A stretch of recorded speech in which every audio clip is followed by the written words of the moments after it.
హరే కృష్ణ. ఇప్పుడు మనం దర్శించుకోబోతున్నటువంటి మందిరం అత్యంత అద్భుతమైనటువంటి దివ్యమైనటువంటి మందిరం. ఆ మందిరమే శ్రీ వెంకటాచలపతి మందిరం. మనందరికీ ఆశ్చర్యం వేస్తుంది, వెంకటాచలపతి అంటే మనకి తిరుపతిలో ఉన్నారు కదా, ఇక్కడ ఎట్లా అనేసి. ఇక్కడ కూడా ఉంది. అక్కడ ఎలా అయితే వెంకటేశ్వర స్వామి వేంచేసి ఉన్నారో ఇక్కడ కూడా తన భక్తుల కోసం వెంకటాచలపతి గారు స్వయంగా వచ్చి వేంచేసి ఉన్నారు. ఈ మందిరం ఎక్కడుందంటే మధురై నుంచి తిరునెల్వేలికి వెళ్తాం కదా, తిరునెల్వేలి నుంచి 13 కిలోమీటర్ల దూరంలో ఉంటుంది. ఓన్లీ 13 కిలోమీటర్స్ దూరంలో ఉన్నటువంటి అద్భుతమైనటువంటి దివ్య మందిరం ఇది. చాలా పురాతనమైన మందిరమే ఇది. చిన్న చిన్న మందిరం కాదు, చాలా పెద్ద మందిరం. దీని గోపురం చూసుకుంటే రాజగోపురం 5 ఫ్లోర్లు కలిగి ఉంటుంది.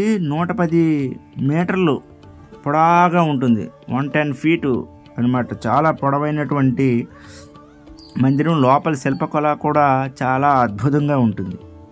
అంత అద్భుతమైనటువంటి మందిరం ఇది. తిరునెల్వేలి నుంచి కృష్ణపురం అనేటటువంటి ఊర్లో ఉంది. అందువలన ఈ మందిరానికి కృష్ణపురం టెంపుల్ అని పేరుతో పిలుస్తారు, లేకపోతే కృష్ణపురం కోవిల్ అని పేరుతో కూడా పిలుస్తారు. చాలా బాగుంటుంది ఈ మందిరం. అసలు దివ్యదేశం కానప్పుడు కూడాను మనం చూడవచ్చు దీని యొక్క స్తంభాలు ఎంత పెద్దగా ఉన్నాయి. ఈ పిల్లర్ చూసుకుంటే ఎంత పెద్దవిగా ఆ రోజుల్లో చెక్కారో మనం చూసుకోవచ్చు. అద్భుతంగా ఉంటుంది. వెంకటేశ్వర స్వామి ఇక్కడ నెలకొని భక్తులందరికీ కూడా దర్శనమిస్తున్నారు. ఎవరైతే తిరుపతిని చేరుకోలేరో వాళ్ళందరూ కూడా ఇక్కడ వచ్చి దర్శనం చేసుకొని ఆ దేవదేవుడి యొక్క ఆశీస్సులను తీసుకోవచ్చు అనేదే ఈ మందిరం యొక్క ముఖ్య ఉద్దేశం. ఈ మందిరాన్ని ఎవరు నిర్మించారంటే మధురై నాయక్ అనేటటువంటి వంశాన్ని స్థాపించినటువంటి విశ్వనాథ నాయక్ గారి కొడుకు. ఆయన పేరే కృష్ణప్ప నాయక్. ఆ కృష్ణప్ప నాయకే చాలా వైష్ణవుడు అవడం వల్ల భగవంతుడి మీద మిక్కిలి ప్రేమతో ఈ దివ్యమైనటువంటి వెంకటాచలపతి మందిరాన్ని నిర్మించారు. అప్పుడు కృష్ణప్పం కట్టాడు కాబట్టి ఈ మందిరం పేరే కృష్ణాపురం మందిరం, కృష్ణప్ప మందిరం అని కూడా పిలుస్తూ ఉంటారు. తిరునెల్వేలిలో ఎవరికి అడిగినా సరే చెప్పేస్తారు ఈ మందిరం.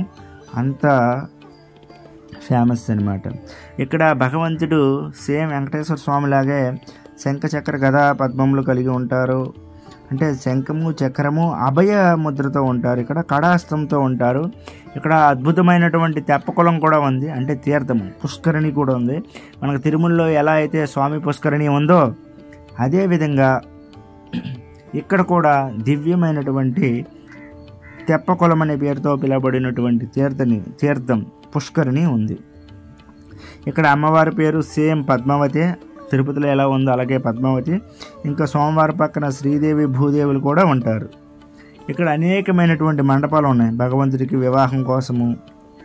ఇంకా పండాల మండపము, వాహన మండపము, జీఆర్ మండపము అనేసి అనేక రకాలైనటువంటి మండపాలు ఉన్నాయి.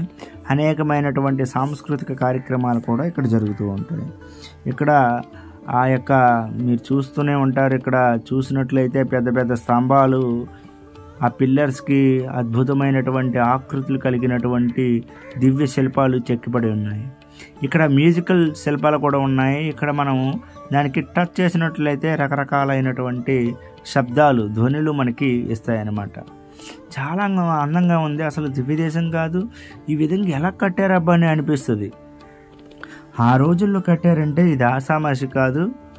మనం తమిళనాడులో ఎక్కడ చూసినా మందిరాలు, కానీ ఈ మందిరం మాత్రం మాకు అందరికీ కూడా ఆశ్చర్యాన్ని గురి చేసింది. ఇంకా మొట్టమొదటి ఎంట్రన్స్లో వెళ్ళినట్లయితే ఎలిఫెంట్లు 2 ఉంటాయి. చాలా అద్భుతంగా కార్వింగ్ చేశారు. ఇంకా చూసినట్లయితే ఇక్కడ అనేక రకాలైనటువంటి పండుగలు జరుగుతాయి. ఎస్పెషల్లీ బ్రహ్మోత్సవాలు మాత్రం ఘనంగా జరుగుతాయి. గరుడ సేవ అయితే 11 రోజులు బ్రహ్మోత్సవాలు జరుగుతాయి. అది సెప్టెంబర్, అక్టోబర్లో వస్తుంది. ఇంకా అంతేకాకుండా వైకుంఠ ఏకాదశి, ఇంకా వైష్ణవ పండుగలు ఉన్నాయి కదా, వెంకటేశ్వర స్వామి, పద్మావతికి, ఇంకా రాముడివి, కృష్ణుడి పుట్టినరోజులు అన్నీ కూడా ఘనంగానే జరుపుకుంటారు ఇక్కడ. చాలా బాగుంటుంది. ఎవరైతే తిరునెల్వేలి వస్తారో, లేకపోతే ఎవరైతే నవ తిరుపతులని దర్శనం చేసుకోవాలనుకుంటారో ఆ నవ తిరుపతులను దర్శనం చేసుకునేటట్టు దర్శనం చేసుకునేటప్పుడు ఈ దివ్యమైనటువంటి మందిరాన్ని కూడా దర్శనం చేసుకొని మీ యొక్క హృదయాన్ని శుభ్రపరచుకోవచ్చు. ఇక్కడికి వచ్చిన తర్వాత ఏం చేయాలంటే కనీసం ఒక 10 నిమిషాలు 20 నిమిషాలు కూర్చొని భగవంతుడి దివ్యనామమైనటువంటి హరే కృష్ణ కృష్ణ కృష్ణ హరే హరే, హరే రామ రామ రామ హరే హరే అనేటువంటి మంత్రాన్ని జపించుకొని మనము భగవంతుడి పట్ల ఇంకా ప్రేమ పెంచుకుందాం. జై శ్రీరామ్.